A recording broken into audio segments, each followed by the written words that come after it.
Total War Warhammer 3 is due out sometime in 2021, and with it we are getting the Chaos Demons, Kislev, and Grand Cathay brought to life in the Total War engine. But with this, we are also getting a mysterious pre-order race. There has been a lot of speculation as to what that race could be, opening the door to plenty of ideas across the board.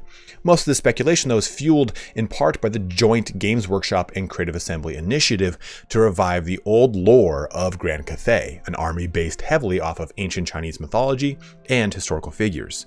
This is a massive undertaking, as both studios are putting their creative might together to make a brand new race exclusively for Total War, or so Games Workshop says. So with that, it brings us to the subject of our video today. What future DLC races could we be seeing in Total War Warhammer 3? And I know what you're saying. The game isn't even out yet, calm down. But it's a subject that I wanted to have up front as we get closer to finding out more information about the game, as I think there are some really cool candidates for the future. Now, we won't be discussing Lord packs, as there are a stupid amount of options for the god-specific Chaos Lords alone, so we'll be strictly talking about race packs, or campaign packs as they are dubbed by CA.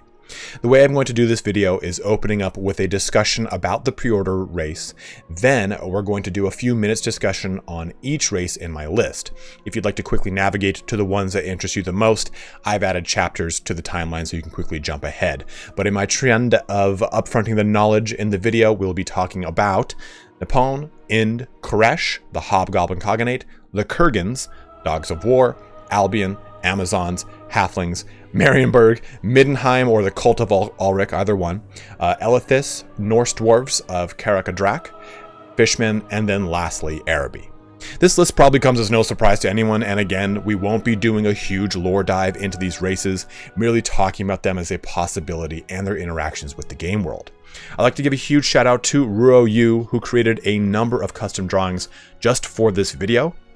I told him what I was working on, and he volunteered his services to sketch out some of the races as quote-unquote warm-ups.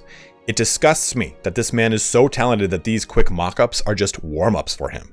So please go check out the links in the description and pinned comment to see more of his amazing work.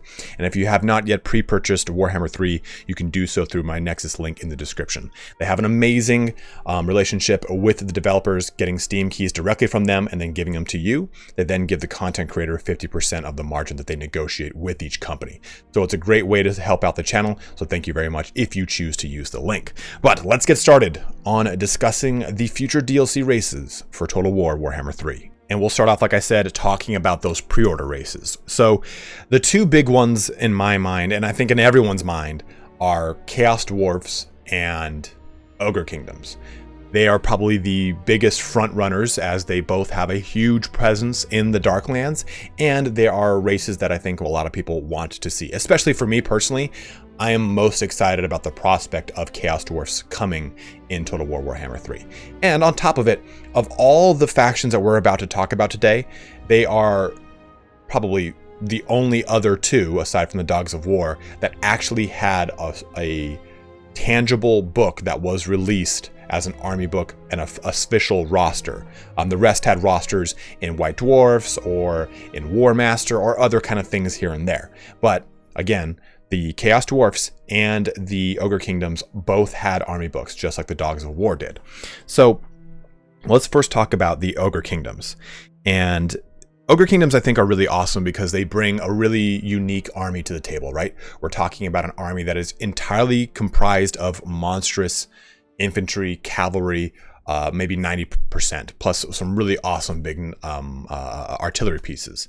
You might have some little tiny slaves or grots and whatnot as a chaff unit, but for the most part, you're going to be dealing with big, disgusting, huge monsters that use their gut plate to slam into things.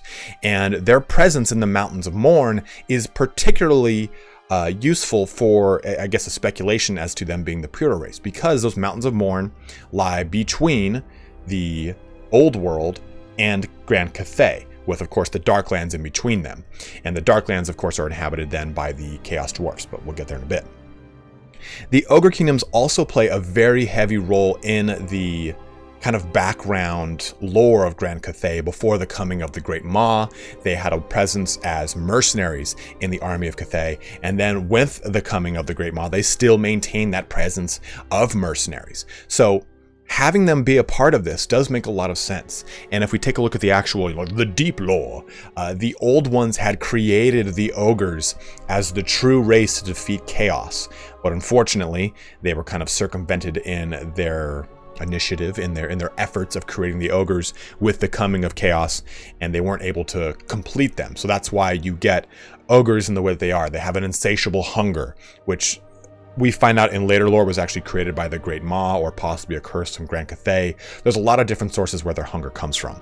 In addition to that too, they are not the brightest bulbs in the shack, or whatever the term is, and that again stems from their lack of completion by the old ones. So having them as a kind of neutral point between the quote-unquote good races in Kislev and Cathay and the evil forces of the demons, and the ogres kind of sitting in between that, fighting everything around them, is a very interesting kind of dichotomy when you compare those to that good versus evil, right? To have that neutral stance. And I think that makes a really good point for them as a pre-order race. In addition to that, if we look at the presence of Norska as a pre-order race, they were brought into Game 2, right? If you pre-order Total War Warhammer 2, then you can play Norska in Game 2 and in Game 1. So if they're taking that approach, then the Ogre Kingdoms could have a large presence in any army as mercenaries, because that's what they did in the old world. That's what they did in Dogs of War. I mean, a lot of the characters for ogres are present in the southern realms plenty of times over. So having them have some sort of presence in a specific faction could make a lot of sense. You could even have one at Karak Azul, because that what's his name? Golgfag Maneater was present at Karak Azul when he fights against Thorik Ironbrow. So you can have that relationship and them existing on the Mortal Empires map in Warhammer 2. But now as we pivot over to Chaos Dwarfs, again, a similar situation happens. If we're talking about geography, right? We talked about the Mountains of Mourne, how that's right next to Cathay. And in between those two, in between the Old World and Cathay, is the Darklands Actual. And in that is the home of the Chaos Dwarfs, right in that northern portion, right as you come out of that opening from Kislev, and right before you hit the Mountains of Mourne, you have the realm of the Dawizar. And I think from an actual standpoint of incorporating them into Warhammer 2, it's very easy. The Mortal Empires map already has that portion of where the Dawizar would exist, just shrouded. So you could just release the shroud, pop them right there, and boom, they're in Game 2 and they're in Game 3. So, and on top of that too, the Dawizar, it's not that they don't play too differently from the Dwarfs, it's that their models are similar enough to the Dwarfs that I could see incorporating them into Game 2 being a lot easier as far as a quote-unquote production budget goes, or however that really works and shakes out. So seeing the Chaos Dwarfs being present in that Mortal Empires portion of the map and having a huge part of a Game 2 to Game 3 transition also makes tons of sense to me. And again, it's the race I'm probably the most excited for, because it takes the Dwarfs and it makes them fun. It makes them unique, and I know that's a grudging right there. You're adding magic into it. You get the special lore of Hashut. You get all of their special, I don't want to say monsters, because they have a whole wide range of things here, right? They've got like the Centaurs, bull centaurs. They have the Taurus. They've got the Lamians. Lamasu. They have all these really awesome characteristic beasts that give it a lot of character. So you have a dwarf army with all of its resilience and artillery pieces, but cranked up because it's got chaos trickled in. In addition to that, you get slaves in the way of like hobgoblins or other sorts of greenskins that will act basically as chaff units for the Chaos Dwarfs. Then you would have a ton of other monstrous units to then, like I said, color that army and add a lot of unique punching power to it. So Chaos Dwarfs, I'm very, very excited for. So if I had to pick one or the other, my choice, because I have a heavy bias, is on Chaos Dwarfs. But if I'm looking at it unbiased, and I'm looking at it just purely from a Mortal Empires map, I think it makes the most sense, because all you have to do is lift a shroud of the current Mortal Empires map, and you have the existence or where they would be on that map. With the Mountains of Mourne, that's a much harder sell, I guess you could say, and just kind of slapping a chaos or a Ogre Kingdom's Lord randomly in a location. It could work, like I said, with Karak Azul, but I think it kind of fits. It's a little jankety. We already kind of have that problem with one of the Skaven lords not in the place that they should be now that that place is actually on the map. So I think that the Chaos Dwarfs is, again, my big push for the pre-order race, or at least my big speculation or supposition when it comes to that. But let's now dive into some fun future races that we could possibly see in Warhammer 3. First up on our list is probably the most popular one, or the one people like the most, in Nippon. Now, this is essentially the history of Japan, right? A feudal Japan smashed into Warhammer Fantasy. And contrary to popular belief, Nippon actually had models and rules all throughout the first 3 editions of Warhammer Fantasy Battles. So we actually get the Nippon mercenary contingent with samurai lord mercenary commanders, samurai with mercenary ninja assassins, with ashigaru. So their presence is there. They have models in these undead samurai that you can use, or even they're called Oriental heroes. And then they actually have a rocket crew. So again, you can see that these models do exist for Nippon. And I think it'd be very interesting to see these brought to life in Total War Warhammer, but it does need that fantastical touch. And we have this drawing here by Ruo Yu, where he envisioned a kind of Oni style warrior, Oni being the, I think it might be actually Ani, and I apologize if I butchered the pronunciation like I usually do, would be a demon in Japanese folklore. So it'd be really cool to see these represented as either a hero or a lord, or even just a monstrous infantry unit, just some sort of really crushing, devastating close combat unit that Nippon could use. In addition to that too, you have so many different varieties of samurai and their armaments and loadouts that we've seen in Total War, or Shogun Total War, right? So I would love to see this brought into Total War Warhammer.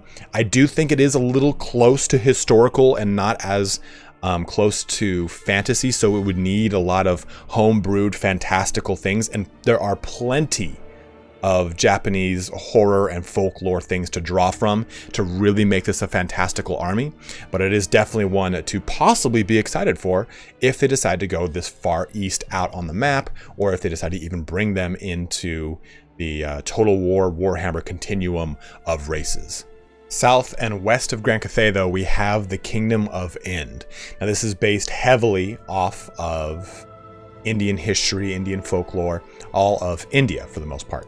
And we get these tiger cat people, these anthropomorphic lions attacking people with massive glaives and two-handed swords. And we have this, a lot of presence and lore in the RPGs. We have these pictures here and there of these cat people and of these individuals out from Ind. And we have presence of other characters journeying to portions of these locations, right?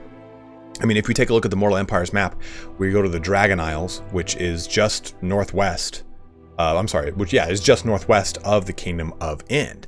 And we actually have Lokir Felhart, who journeys to Ind. So they do have, Ind itself, while never really getting that full army treatment, does at least have a precedence of being relatively important in the grand scheme of the quote-unquote lore. And in doing so too, we have a really awesome picture here by Ruo yet again, where he's drawn this really badass looking single entity, right? This Deva that would be this construct, or maybe even just an actual entity, not an actual construct itself, like an actual, I don't want to say mortal, but immortal being on the battlefield, just blowing stuff apart, multiple heads, maybe giving it different bound abilities, which would be pretty sick, right? Like if it had multiple heads and you could shift a head and it would change its stats. Like, okay, this is the more defensive head, giving it life spells. This is the more offensive head, maybe giving it heaven spells or light spells, so on and so forth. So, or this is more support. And when you do so, it maybe shifts its melee attack and melee defense around. So you have to choose, do I want to switch to this head with these abilities and this focus and sacrifice some of the other things I got from some of the previous quote-unquote heads, or so on and so forth. We've seen it represented in games like Final Fantasy and tons of other things, but I would love to see Ind brought to life, especially anthropomorphic lion people and tiger people attacking everything with 2 weapons, or maybe one big one or two-handed weapon to give that heavy AP anti-large in there. Like, there are a lot of really cool, colorful ways that you can make Ind a very interesting faction. And again, it's just south of the Ogre Kingdoms. It's just southwest of Grand Cathay, so it is within the actual map we might be working with. We again have no idea of what that combined map is going to look like for Total War Warhammer 3. We don't even know what the campaign map is going to look like for Warhammer 3. If the campaign map extends from the Darklands all the way to Grand Cathay and nothing south of that, like maybe Dragon Isles is as far south, then, you know, Inn's cut out of it. But if we get more of Inn brought into it, then it's a higher likelihood of us actually possibly seeing this race.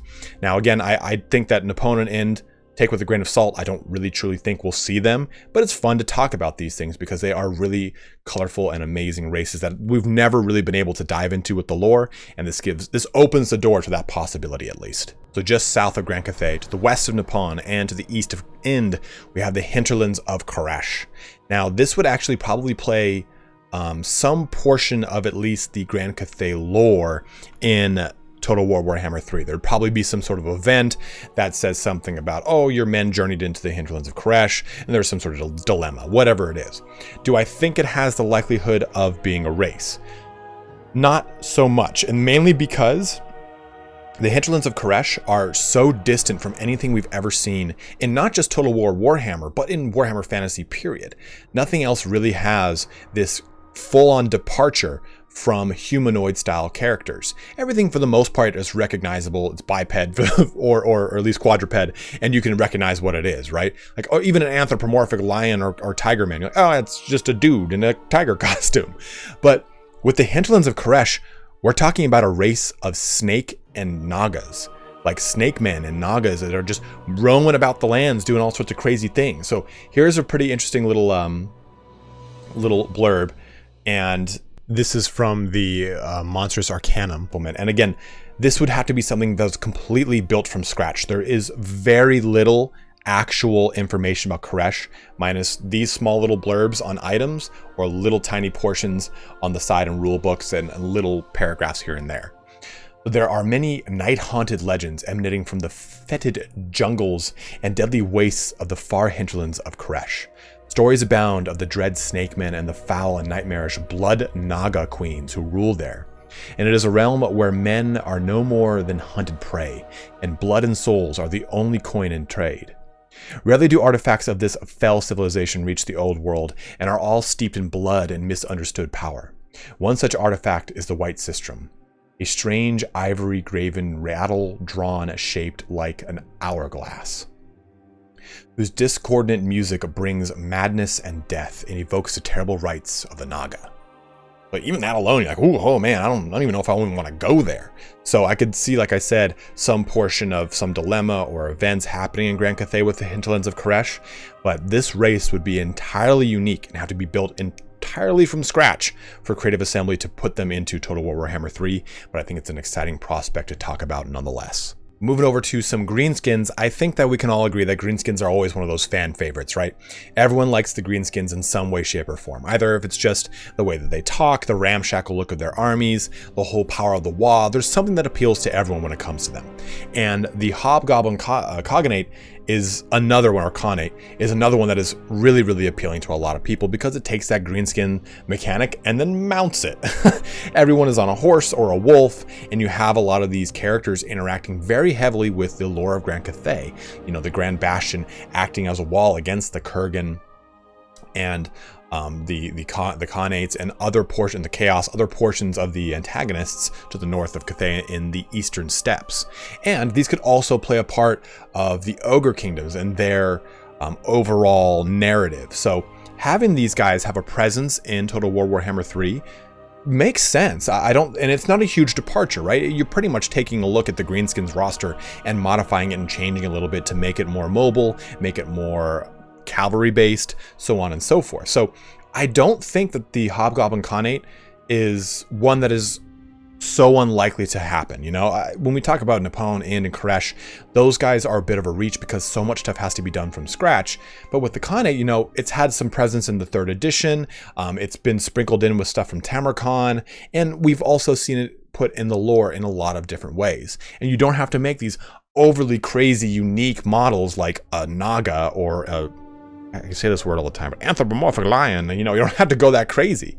It's pretty much just a goblin or a random ogre here and there, or an orc on a boar, on a warg. I'm sorry, wolf. That's wrong wrong fantasy setting, on a wolf or on a horse. So I think the Khanate would be very fun, especially to have a mobile greenskin army in the north. And even if they just said, hey, this is the Khanate and it is a greenskin army that focused more on mobile units until they made it custom, I think even that's passable until we get to that point. But as you can see, we're starting to move into a lot of recognizable races. And as we come into Albion here, we have, I don't want to say a full roster, but we have at least 3 units that had a lot of expansion in 6th edition with the Shadows over Albion expansion that came out during that edition of Warhammer Fantasy Battles.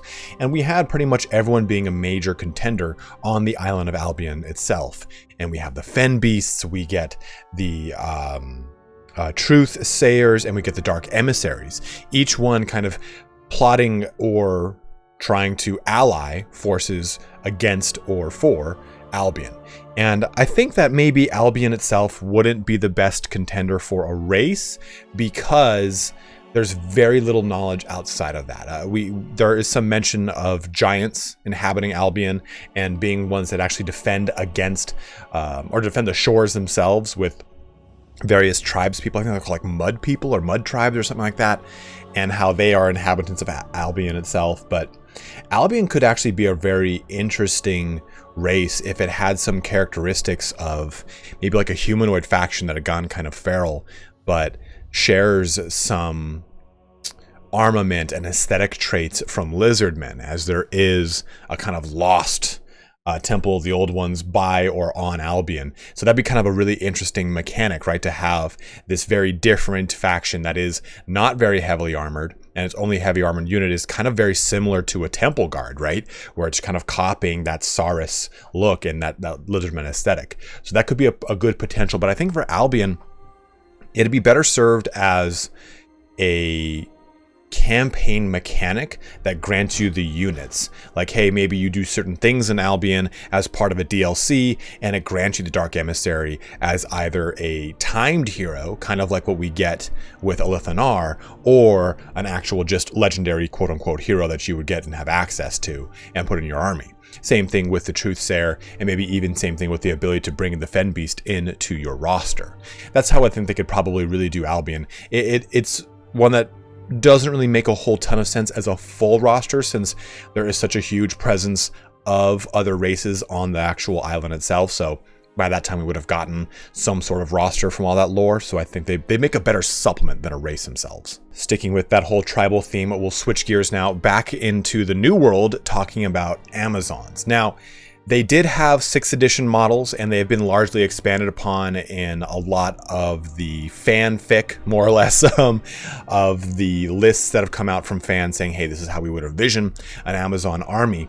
And if we kind of think about this from the Total War, or a saga, or a Total Saga Troy, Saga Total War Troy, whatever the hell the whole title is, we see Amazons in Troy. And you could pretty much just take those models and bring them on into Total War Warhammer. It's the same exact engine. It's all from there, just creating unique mechanics, unique individual characters, beasts, monstrous cavalry, so on and so forth, to make the army actually have a little bit more life to it. Maybe it's one of the only other armies that could take advantage of a lot of the lizardmen beasts that the lizardmen have in their roster. That could be a way that we could envision Amazons. Now, Amazons, since they are in the New World, and we don't really see much evidence of them anywhere in the lands of the Darkland, or even of Grand Cathay, or even your Kislev, I'm hard-pressed to see them anywhere on the map. But you could make the argument, it's just Amazons is a general term, just like Marauders is a general term, or Norskins is a general term, and there's actual Amazonians in the Hinterlands of Khuresh, because it's all jungle. And that's where you can play the Amazons, something like that. Or maybe there's an Amazon faction, NPC faction, that's where they exist. So I could see them trying to put them into the lore of there, because there's no set precedent that says Amazons definitely are not in this location. Just like, again, there's no set precedent that Khuresh or Ind or again, when we get to Cathay or Nippon, have any kind of parameters that bar certain things from happening. There is a lot of stuff that can be done from scratch with these factions, and it's why we're speculating so much on some of these races as possibilities of coming into Total War Warhammer 3. we've seen that Games Workshop trusts Creative Assembly enough to go, hey, well, you knocked it out of the park with Vampire Coast. Let's really build this from the ground up with Cathay and see how you do.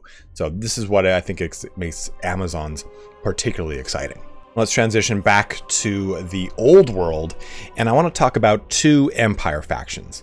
And the reason I'm bringing up Empire is because it is the most popular and most played faction in all of Total War Warhammer 1 and 2. The statistics reflect that. That's the thing. Now, I would never have spoken about this as a possible campaign pack or race DLC or anything like that. I think the next one I'm going to talk about is going to make more sense. But Marienburg, the only reason I'm talking about this is because we see a lot of it come up in Warhammer Odyssey, the new MMO coming out, or that soft launched already.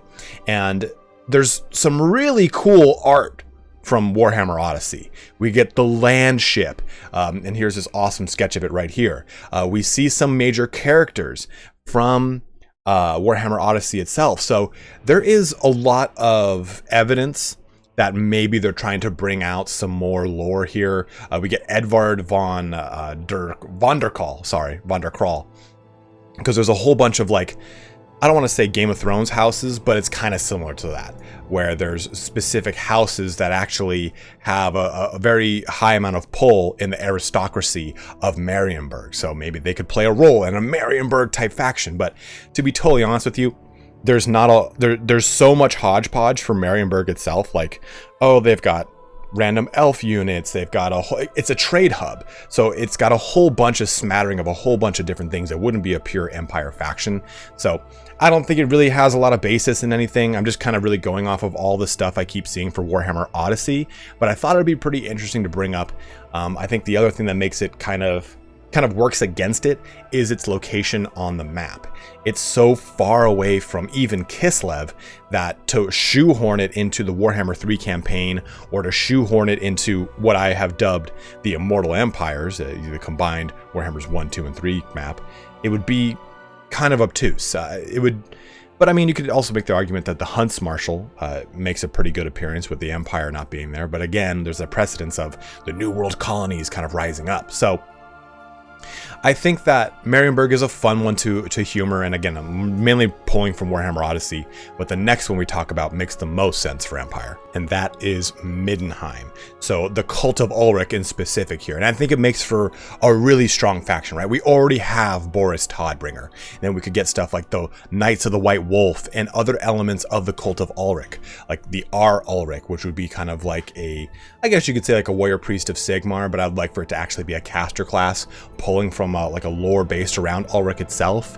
You have a lot of really cool, fun, flavorful options that have existed throughout the lore for a long time, especially in the Storm of Chaos supplement, in the RPG, that's gotten a huge presence in the End Times. It's got a huge portion in all of the Empire Army books. So Middenheim has always kind of been this very strong Elector County within the Empire outside of Altdorf Actual. So it could be really cool to see this presence of Middenheim finally brought into the game. I know that Rich had even mentioned on Reddit, hey, they'll get Boris Todbringer will get his day. So that could have been a hint to things to come in Total War Warhammer 3. Who knows? But as far as another Empire faction that isn't Kislev, I think that the Cult of Ulrich, or Middenheim, is really the best option here, right? Bring old Toddy back to the front lines here and have him smash his way through chaos. Now, another human faction that is, I guess you could say, similar to Empire, but does have a lot of very different mechanics, and we've covered this before in an army video that I'll link in the upper right corner, but that would be the Southern Realms, namely, of course, the Dogs of War. Dogs of War would offer up mercenary units to all the other factions, and we've seen mercenary units in almost every other Total War game, right? You play Total War Attila, you play Total War Rome 2, you have the option to just pop in some mercenary units. What if the Dogs of War DLC added that to the game? And in Warhammer Fantasy, we actually have not rules, but I guess restrictions for each individual mercenary band and which race they can actually accompany. So take, for example, the Dark Elf mercenaries are not going to want to work with the High Elves or the Dwarfs, for that example. So you already have these base restrictions that exist from the Warhammer Army book. Slap them onto those mercenaries and trickle them in across which races that they can be kind of conflicting with. This gives them a presence in Warhammer 3.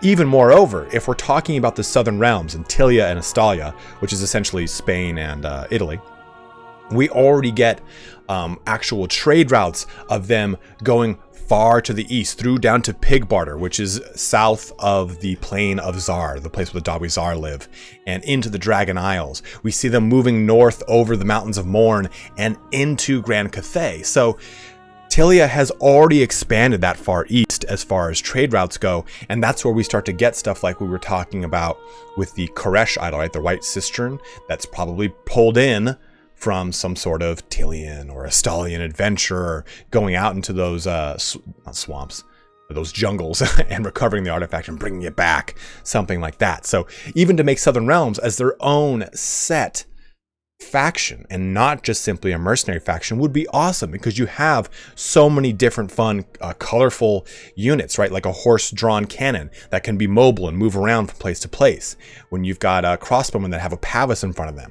There's tons of units, and we've actually gone through a whole campaign using the faction unlocker to kind of access Tilia and Estalia using some other mods, and played as Borgio the Besieger. So all these fun options for the Southern Realms definitely exist, and it's a great contender for a potential future DLC race for Warhammer 3. One of the last human factions, though, I want to talk about is not even really a human faction.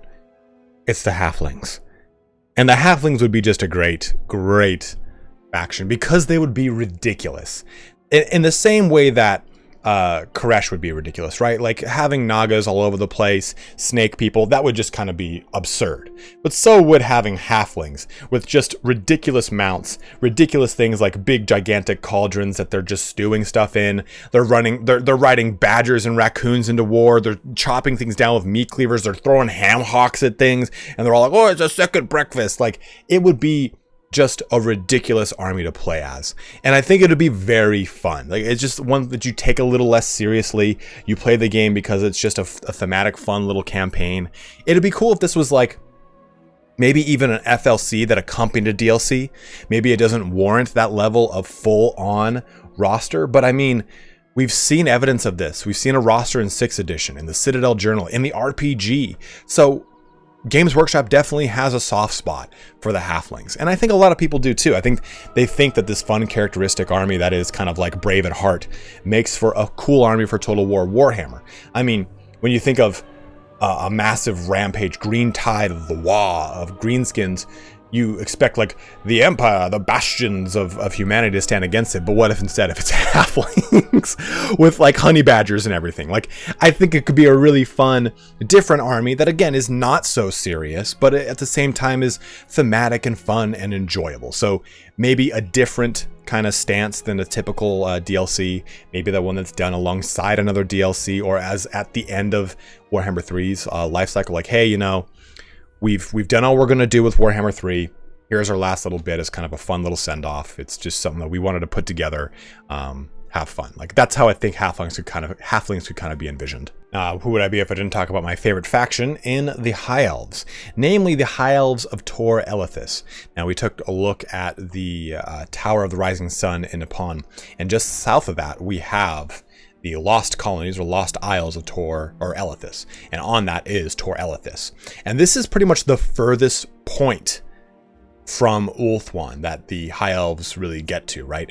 And it still has a presence in all of the army books, the 5th, the 6th, the 7th, the 8th edition High Elf books. It's in the 6th edition Beasts of Chaos book and the 7th edition Dark Elf book, because it shows the presence of beastmen in these locations. The Dark Elves had a black ark, the Temple of Spite, that makes its way to Tor Elithis. So there is still a Dark Elf and High Elf presence there. Now, could this be its own homebrewed High Elf faction? Maybe. There's nothing really in the lore that sets itself up to be like, hey, these are this special breed of High Elf. They have this way that they've differentiated themselves from the rest of the High Elves, and that's okay. I mean, It doesn't need to be. It could just simply be the High Elves there, and it doesn't need to be a DLC race at that point. But if you wanted to really go crazy with it, they could be this High Elf race that has deviated pretty far from Ulthuan. And in doing so, they've pulled in a lot from Cathay, from Khuresh, from Nippon, from Ind. And as a result, there's a lot of differences in their armor and their aesthetics, and especially their color palette, to make them be almost a different elf altogether. The Sea Elves, which in Sea Elf is a term for anyone who's pretty much a trader from Ulthuan, ventured all the way out to the Isles of Elithis as well to use it as a staging point for trade into the aforementioned kingdoms we just talked about in the Far East. So it would make a lot of sense if they started to influence the kind of culture and the upbringing of the future generations of Tor Elithis. So it could be a very interesting faction, right? That maybe can pull upon merworms and have them somehow involved in their campaign, or have different types of units that borrow some of the other portions of, say, for example, the Cathayan roster, like terracotta automatons. Well, the elves now, or who taught them how to do it? Well, it's the Tor Elithis elves who taught them how to make automatons. Like, that could be a really cool way to kind of make this cool 360 on the Cathay lore, is that all their cool arcane mysticisms all actually come from the elves of Tor Elithis. That'd be a really cool, fun way to kind of spin that and make this a unique faction. Okay, we're coming up to our final two races, and this one is going to be very similar to the Norskins, but the Kurgan are essentially a different, I don't want to say breed, but a different delineation of Norskins for the most part. The Kurgan and the Hung are the two major Norskin tribes that inhabit the steppes and surrounding areas that we would be dealing with on this portion of the map. There's pretty much, the Hung are above Nagaroth, the Kurgan are above the eastern steppes in Cathay, and the Norse, or Norskins, are the ones that are above the Old World. To give you an idea of the three different types of, I call them Norskins because it's easier, but they're warrior tribes, more or less, of chaos. And the Kurgans are a huge one, because that's where we get Asavar Kul. He is the most famous Kurgan to have ever existed. But shortly after that, we get Big Daddy Tamerkhan, also a Kurgan. And these two guys are really big players in not just the lore of the Darklands over, but of Chaos. And since Chaos is going to be such a big focal point of Total War Warhammer 3 with the Chaos Demons faction, it could stand to reason that we could possibly see a Kurgan presence as a DLC or just some portion of the campaign coming into play. I wouldn't be too surprised if the Kurgan are just wrapped up into the Chaos Demons roster, or they have a huge presence in it. But I mean, the Tamerkhan stuff is pretty epic when it comes to he himself and how he rides just badass looking toad demons, like all sorts of cool destructive things, and how he has this huge army of Kurgans at his beck and call. And the Hung, too, at the same time, could be a huge part of this. But for the most part, this would be a race from scratch. Kind of how the Norskins were, right? Norskins are, for the most part, hodgepodge from a lot of stuff from Monstrous Arcanum and Black Library. So give that same treatment to the Kurgan and the Hung, and give them that unique touch, so that it doesn't just feel like we're always fighting Norskin copy and pastes across the map, because there's going to be a presence of Norskin style warriors in the Darklands. So I'd rather they actually had a true, fun, original faction. And our last race to get to before we get to our conclusion in Araby are the Norse Dwarfs. So the reason I just put them here is because I just think that a lot of people have wanted Kraka Drak as a starting location for the Dwarfs, and I would too. I mean, Norse dwarfs and dwarfs, that term doesn't make a lot of sense, right? It's reflecting off of an actual page in one of the old catalogs, and that's what these dwarfs were called, the Norse dwarfs. And in the lore itself, these are the dwarfs that are far to the north that they lost contact with, and Thorgrim was actually able to reunite that connection and bring them back into kind of the Karazankor as a whole. So they have a presence, they have a delineation in their naming mechanic. Their aesthetics are a little different, but for the most part, they are just simply dwarfs. I just wanted to bring them up as a potential fun new starting location, because it would give dwarfs a strong starting location on a potential Warhammer 3 map that includes Kislev and nothing south of it.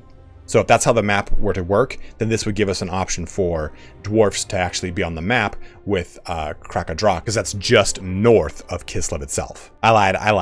I've got one more faction to talk about, and it's the Fishmen. And this one could really be entirely from scratch. Most, if anything, comes from Man of War, the Monstrous Arcanum, and Dreadfleet, and there's not a ton to go off of. It's mainly like hearsay, sailors talking about spooky things on the shores of the New World or the Old World, and oh, watch out for the Fishmen. Like, there's not a whole ton to go off of, but it does kind of dip really heavily into that Lovecraftian mythos, and another really strongly unique faction, much like, again, the Hinterlands of Khuresh. So I think the Fishmen don't make a ton of sense, but it's definitely still a possibility because nothing has ever been done with them. So Creative Assembly kind of has carte blanche to go and do whatever the hell they want with them. And it'd be a kind of a really interesting way to bring this really like forlorn, distant, barely mentioned race into the forefront in Total War Warhammer 3. And with that, we bring our video to a close. Last thing to talk about here is Araby real quick, and I just think that it's probably never going to happen. Grace has said multiple times on the Reddit that it's something that, her words exactly, as it stands, there are currently no plans to introduce Araby to the Total War Warhammer series. And she said in general, like not in the future, just in general. So I don't think we'll ever see an Araby, even though it did get its own fleshed out War Master faction. I think that it just probably will not come, especially with all the stuff that starts where Araby starts on the map. It'd be a cluster, and it'd be too jam-packed to really enjoy. But with that, I'd like to really get your opinion, guys, on what you think could possibly be that pre-order race. What do you think some of the cool future DLC races that we could see coming for Total War Warhammer 3.